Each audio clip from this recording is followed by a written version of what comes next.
Do you want to impress your colleagues at work by taking your notebook prints from this to this, or maybe even to this? In this video I'll show you how to do this in Maxed Fabric notebooks. Also I will show you how you can add some color to your Markdown cells like this. So stay tuned if you want to create some wow effects with your notebooks.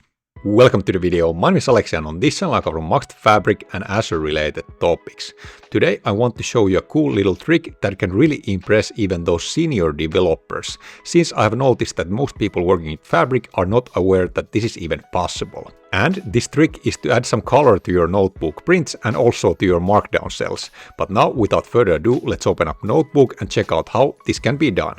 And let's go straight to the point. The way to add colors to your notebook prints is to use these ANSI color codes that I'm using here. And we can check out how does this look if I run this cell. And now this cell has executed and here we can see how does those color codes look that I'm using there. We have these basic color codes here that I'm using and those will print these basic colors. Then we have these bright colors and then we have these background colors, and also we can do some other text formatting as well, and also some invisible text if we want. And also we can combine multiple different effects in our notebooks. And like I already mentioned, these are ANSI color codes and they work here in notebooks. We just have to start the ANSI sequence with this ANSI escape character, and then we can use the color code after that which we want to use. And here we can see all of these different color codes that give different colors.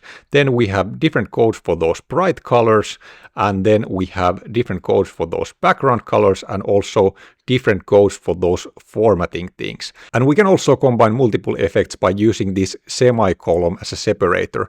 But I have to note that all of the combinations are not supported and you cannot combine all of these things with each other. But here are just some basic examples that you can, for example, do with combining those multiple effects there. And if you're wondering what is this ending here, basically we can end that sequence by resetting it back to normal by using this 0 code here. This is something that is not really mandatory to do, but I think it is a best practice to end those sequences as well. But yeah, with these color codes you can add some color to your prints and make them pop more. Here I have this same print 3 times, but I'm using different color codes there. And we can see how does it look when we use different color codes to this same print. Here we can see the basic print, and then we have another print with a little bit more color, and then we have also this last print that has a ton of color and also these flashing strings here. And I think this is already overdoing things with this color coding. Next I will show you how you can add some color to your Markdown cells as well. It works a bit differently, but here we have a Markdown cell with some emojis, and then we have also some color here and there.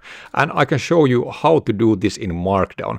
Basically you can use this HTML syntax and add these spans here and specify the color you want. And we can also specify some different things using this HTML syntax for that span, and have, for example, these background colors here. But yeah, I'm not going to teach you HTML in this video, so you can explore this on your own, but it's good to be aware that there's a possibility to add color to your Markdown cells as well in Fabric. Also, I want to note that this example notebook can be found by clicking the link in the description. But yeah, really be mindful how you use these colors in your notebooks, because most likely you don't want the things look like this. And just use those colors to highlight some specific things, for example, some important things in your custom error messages and so on, so that they are not going to be a color mess. Now I want you to tell me, did you know that you can use these colors in notebooks? Let me know that in the comment section below. Also, if you found this video helpful and learned something new, please hit that like button and subscribe to the channel for more Maxed Fabric content. But now I thank you for watching and see you in the next video.